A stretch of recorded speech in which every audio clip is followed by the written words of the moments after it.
તો બધા મિત્રોને ગુડ મોર્નિંગ, શુભ સવાર, બરાબર છે. આજે મારા ફેસ વિશે વાત કરવાની છે, કેમેરા વિશે અને ફેસ વિશે, બરાબર છે. તો અમારો મોબાઈલ છે ઓપ્પો A9 અને કેમેરા તમે જોઈ લો એના. હું તમને ફરતી ગોરામાં બતાવીશ ફરી, એટલે મારો ચહેરો રહ્યો ને એ અલગ અલગ થાય તમને જોઈ લો. આ બાજુ અલગ થઈ ગયો, આ બાજુ અલગ થઈ ગયો, જોઈ લો. આ સુરત દાદા સામું આવ્યો એટલે જો હાવ અલગ થઈ ગયો મારો ફેસ, થઈ ગયો. એટલે 48 મેગાપિક્સલનો કેમેરો છે અને ઓપ્પો A9 મોબાઈલનું નામ છે. આ મોબાઈલના 6 થી 7 વર્ષ જેવું થયું છે, બરાબર છે.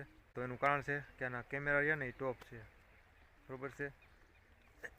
જોઈ લો, હજી એકવાર તમને બતાવી દઉં, કારણ કે હજી સુરત દાદા ઉગ્યા નથી. આમ તો ઉગી ગયા છે પણ એ વાદળા આડા આવી ગયા છે ને એટલે જો બતાવું, આ રીતે જો દેખાય, તમને ઝૂમ કરીને બતાવું. જો આઈફોનનું રિઝલ્ટ હોય ને એવું છે, સેમસંગનું ને એવું.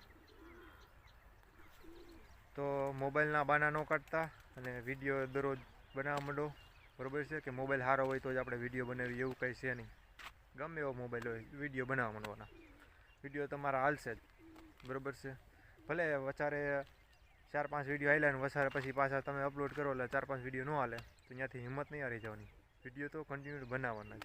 ભલે તમારો ટાઈમ હોય કે આજ રોજ મારે મેળવો છે, કે 5 દીએ મારે મેળવો છે, 10 દીએ, 15 દીએ, 20 દીએ કે મહિને, બરાબર છે. તમારો ટાઈમ કિંમતી છે, બરાબર છે. અત્યારે નાની ઉંમરમાં તમારો ટાઈમ કિંમતી છે, બાકી તમારી ઉંમર થઈ ગઈ ને પછી ત્યારે ટાઈમની તમે વેલ્યુ સમજાય કે આપણો ટાઈમ જે હતો ને વયો ગયો.